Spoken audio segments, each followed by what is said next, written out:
Hello readers, I'm Arthur. Thank you for always watching and listening. Am I the a-hole stories? Am I the a-hole for telling my former stepson the real reason I didn't see him much after the divorce? I was married to my ex-wife for 9 years. I came into my stepson's life when he was 4, and my wife and I divorced when he was 13. It's been 7 years since the divorce. I've since remarried and have 2 kids with my current wife. I raised my stepson, I'll be calling him J.D., as my own, and I loved being his father. We were very close and I wanted to adopt him but was constantly blocked by his bio dad, who's a real piece of crap. The divorce between me and my ex-wife was messy. We married too young and looking back, she was a toxic and negative force in my life. I also didn't know it then, but she is also bipolar, which was undiagnosed and untreated when we were together, and it explains a lot of the behavior I witnessed. I wanted to stay in my JD's life since I basically helped raise him, but my ex refused to let me see him and threatened to tell him I'd been a cheater and abuser if I pursued any legal routes for visitation. At the time, I was newly laid off and unable to afford a good lawyer. I really regret not fighting hard or calling her bluff, but I was afraid she'd turn him against me or even lie to the police and get me arrested for something I didn't do. JT and I reconnected last year. He's 20 now and living on his own and in college for engineering at that. We've been playing catch up, and he's met my wife and one of my daughters. I've given him some things for his apartment, etc. He eventually asked me why I didn't stick around after his mom and I split. I told him pretty point blank, "Your mom made sure I could," and I didn't go into detail with the threats or why we split in the first place, but I let him know she had strong-armed me into being no contact. JT was understandably furious. Obviously, I didn't expect his mom to have told him the truth, but I didn't realize how in the dark he'd been. I got a call from my ex. I have the same number as I always have with her cussing me out for slandering her to her son and talking to him in general. This is the first I've heard from her in 5 years. By the way, she apparently hadn't known JT reached out to me. I told her to never contact me again and that her son's a grown man and can do as he wishes. I've deleted her number and talked to JT, who confirmed that he confronted his mom and they flew. He's clearly really upset that she lied to him for so long and feels really betrayed by her. I feel terrible, and I'm wondering if maybe honesty or full honesty wasn't the best policy in this situation. I don't want to cause rifts in a family, even if it's my ex. She and I have a bad history, but I know she loves her son now for the top comments. Not the a-hole. Poor kid lost his father figure, and you have a right to tell him that it's not how you wanted it to go. It seems like his bio parent are pretty trash. Good on you for connecting with him now that he's an adult. Also going to go with, not the a-hole. This is the type of situation where the only choices are to either lie or tell the truth. Whether bluntly or easing into it, making it a bit of a double-edged sword. Could he have done it in a smoother way? Possibly, not too sure. Maybe delaying to think about how to break it to him would have been a good option as well, although not an ideal option. Possibly talking to the mother in advance of revealing anything would have given him the knowledge as to whether the stepson even knows about the circumstances. At any rate, it's clear that the intentions were not cruel. A lot of people would be lucky to have a caring father or stepfather like this, not the a-hole, especially if all you said was that she made sure you couldn't and didn't go into gruesome details. It's the truth, and honestly, it sounds like he values your relationship. Now he knows you didn't flake. You would have liked to see him then, and now that he can do so on his own, you can. He's not some charity case, and he's not guilting you into contact now. You wanted to see him all these years. I don't think he'd be the a-hole even if he did go into details.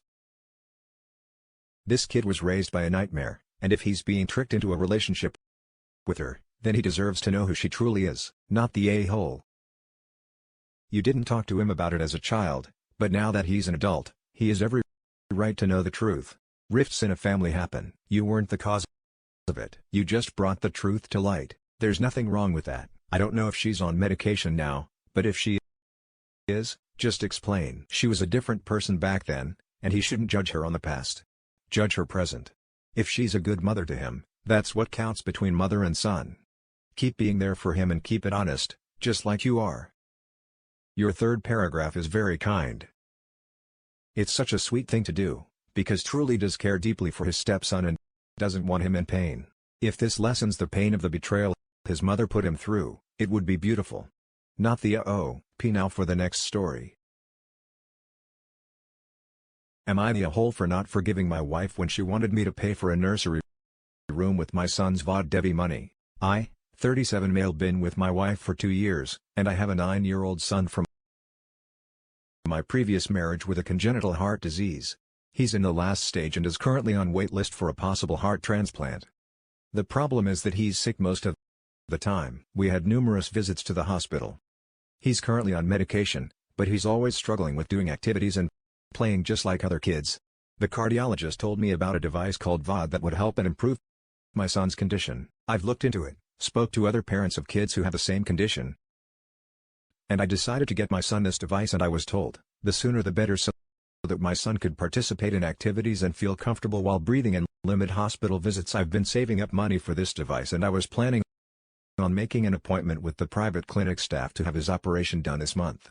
My wife is 4 months pregnant and she's been asking when I was going to pay for a nursery room for our baby and complained that I was neglecting our baby and still haven't gotten anything from him. She started showing me different nurseries online that she thought were nice, and she went crazy about one of them that costs nearly $3,500. She insisted that I get it, but I told her that the money is for my son's operation. She said that this is my son as well. She criticized the doctor's recommendations and said that doctors are now advertising for many insufficient devices just to get money out of it, and brought up what happened with her deceased dad and how they took his money and didn't treat his condition. I told her to drop it and she threw a fit, calling me stubborn. My wife made dinner for us and seemed quieter than usual. Then she brought it up again. I told her to stop, but she went on about her expectations for me to be a good father to our unborn son and how I'm neglecting him already. I didn't even finish dinner, and before I went into the bedroom, she told me that she already called the store and pre-ordered the nursery she liked and that I should know because I will be paying for it. I lost it. I yelled at her for doing this. After I already gave her my answer, I demanded she cancels the order, and she yelled back that I was being unfair and will be an awful dad who already failed once on how sorry she feels for our son. She told me this in front of my son. We argued back and forth. She ended up going to her family, and she's been there for 2 days now. She mentioned that she won't return home until I decide to be fair to her and her son and stop disrespecting her. I haven't talked to her yet, and I feel like I'm being pressured, especially by her parents, who told me that I shouldn't treat her like that when she's taking care of me and my son. Now for the top comments. Not the a-hole. How in good conscience could she expect this from you? Your unborn son doesn't need a nursery to effing live. Unreal. I would be questioning my marriage at this point. I'm questioning. Nurseries are for the parents' comfort. Babies don't care what color the walls are or whatnot. She is putting her comfort over your sick son's quality of life. Don't be in a hole and leave her because she is a selfish a-hole. And how long does a child want to live in a nursery? 5 years tops. It's a waste of money, especially to buy new mattress. Sure, but furniture loses its value fast. Not the a-hole, not the a-hole. How can she compare a fancy but unnecessary nursery to giving your 9-year-old son quality of life? She can't even blame this in pregnancy hormones. It's absurd. There's no excuse for her behavior. She has been causing me so much stress and distracting me from important matters. She's being selfish, and she's wrong if she thinks that I will give in to her unreasonable demands. Your son has an evil stepmother. If you stay married to her, she will treat him as less than for the rest of his life, which, if left up to her, would be sacrificed in a heartbeat to give her baby the best decorations. How shallow and cold, not the a-hole. It doesn't cost $3,500 to set up a crib in a room and call it a nursery. She mentioned her sister-in-law having an expensive nursery and how she thought that her sister-in-law isn't better than her, so she decided to go with a more expensive nursery to spite her. It's just so childish and ridiculous. It's bananas because the baby will never, ever remember it. This is completely about your wife. You guys need couples counseling fast. Now for the next story. Am I the a-hole for stealing my ex-best friend's kids? So growing up, my best friend, Amber, and I were inseparable. We grew up next door to each other. She was even the first person I came out to and was the biggest supporter after. But when she was 19, Amber got pregnant. The father wanted nothing to do with it and went completely off the map. Amber didn't want to have a termination and decide she was going to have the baby. I agreed to help her every step of the way, but she then found she was having twins.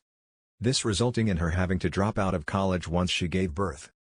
I tried to help to the best of my abilities, but I myself was a broke college student. Because of this, she fell into a deep depression and treated it with alcohol, and eventually she started doing stupid things that put her kids in harm's way. She never internally hurt the kids, but her action, due to her substance abuse, had put the kids in extreme danger on multiple occasions. She eventually got reported to DC's by an anonymous party, and her kids were taken from her. She herself asked me to agree to take them so they wouldn't go into foster care, which I did. She was allowed visitation but would show up drunk and her high. This was not a pretty side of her, she said, and done stuff that scared. The kids would try to start physical fights with me and my fiancé, and on multiple occasions, she downright insult us, mostly using homophobic insults on us. Then she showed up high out of her mind, talking nonsense, and tried to run off with the kids, and when we wouldn't let her, she completely trashed our apartment. That was the last straw. We called the cops and she was arrested. Me and my fiancé agreed not to press charges. If she agreed to give up her custody rights, she agreed to sign the papers. This all happened over the span of 2.5 years. She also had a few D charges that we had no control over. But she ended up getting probation for those and is now posting about how we stole her kids. She's still a heavy user and has completely converted to homophobia. She tells people, "We are corrupting her children with our relationship." Now here's the part that might make me the a-hole. I was the anonymous reporter. I reported her in the first place. I never thought she'd lose her kids, as I wasn't aware of how bad she was in the hole with her substance use. I was just hoping the visits might get her to straighten up her act. So am I the a-hole for stealing my ex-best friend's kids? Now for the top comments. Not the a-hole. In fact, if you hadn't been the one who reported, I'd be actually mad at you. The kids needed to be out of there. You did not steal them. You did the right thing. This right here. So agree. Hope you did the right thing, not the a-hole. And we all knew you were the anonymous reporter before you admitted it, because that was the right thing to do, even if you knew she was going to lose custody. You've saved these kids from a horrible life. Just think of that and let go of the rest and move away for safety, not the a-hole. Those children take priority over the dangerous habits of their so-called mother. You reported her, and that's good. There are some people who are more dangerous to their kids than beneficial. And you did the right thing. She can tell people whatever she wants. Those kids are safe with you and your fiancé. Exactly. Besides, anyone who knows the egg donor knows she's on day and knows why she lost her kids, not the holder, not her kids. And she had other options from the beginning to work with social workers, substance treatment, etc. That said, beyond the homophobia, as being homophobic is an illegal issue legally. Those are not your children, they're not hers. She did things to have them taken away and hasn't done anything to try to get them back. It would be different if she was clean for years and you didn't let them see her. But that's not the case. That said, it's hard to get your kids taken away. Judges want kids to stay with their biological mother. They'll work hard to make that happen. So this is on her. All of that said, it is important that they know she's their biological mother and why, according to their age, she can't see them right now. But just like with any adoption, it's important that kids know the deal, of course, according to their age. And that's it for this video, guys. If you have thoughts to share, leave a comment below. Don't forget to hit like and subscribe. If you like this content, I'll catch you in the next one. Good day, everyone.